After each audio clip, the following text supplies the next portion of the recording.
ಕಾರಿನಲ್ಲಿ ಅಕ್ರಮವಾಗಿ ಗಾಂಜಾ ಸಾಗಾಟವೇಳೆ ಖಚಿತ ಮಾಹಿತಿ ಆಧರಿಸಿ ಪೊಲೀಸರು ದಾಳಿಗೈದು ಲಕ್ಷಾಂತರ ಮೌಲ್ಯದ ಗಾಂಜಾ ಜಪ್ತಿಗೈದಿರುವ ಘಟನೆ ವಿಜಯಪುರ ನಗರದ ಸಿಂದಗಿ ಕ್ರಾಸ್ದಿಂದ ಬರುಣಾಪುರ ರಸ್ತೆಯ ಮಧ್ಯದಲ್ಲಿ ನಡೆದಿದೆ. ಸಂತೋಷ್ ರಾಠೋಡ್, ಸಂಜೀವ್ ರಾಠೋಡ್, ಸಂತೋಷ್ ಧನಸಿಂಗ್ ರಾಠೋಡ್ ಬಂಧಿತ ಆರೋಪಿಗಳು. ಬಂಧಿತರಿಂದ 22 ಲಕ್ಷ ಮೌಲ್ಯದ 44 ಕೆಜಿ ಗಾಂಜಾ 2 ಕಾರುಗಳನ್ನು ಪೊಲೀಸರು ವಶಕ್ಕೆ ಪಡೆದುಕೊಂಡಿದ್ದಾರೆ. ಈ ಕುರಿತು ಸಿವಿಯನ್ ಪೊಲೀಸ್ ಠಾಣೆಯಲ್ಲಿ ಪ್ರಕರಣ ದಾಖಲಾಗಿದೆ.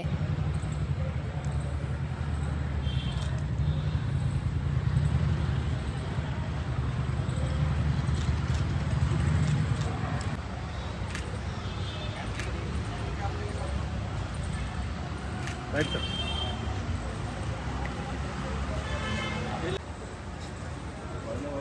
ಈಗ ಸೆಲೆಕ್ಷನ್ ಸರ್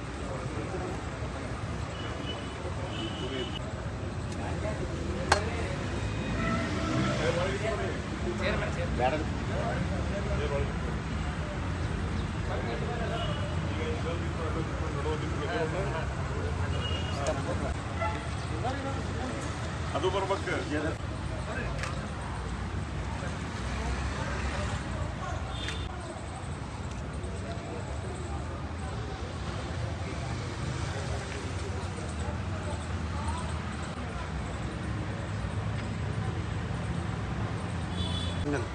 ಇದು ಮಾಡತ್ತೀನಿ ತೋರಿಸ್ರಿ ವಿಡಿಯೋ.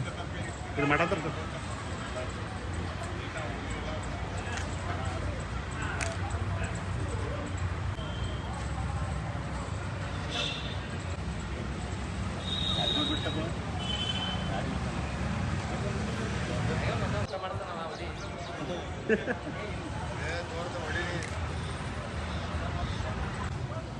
ಪ್ರಕಾಶ್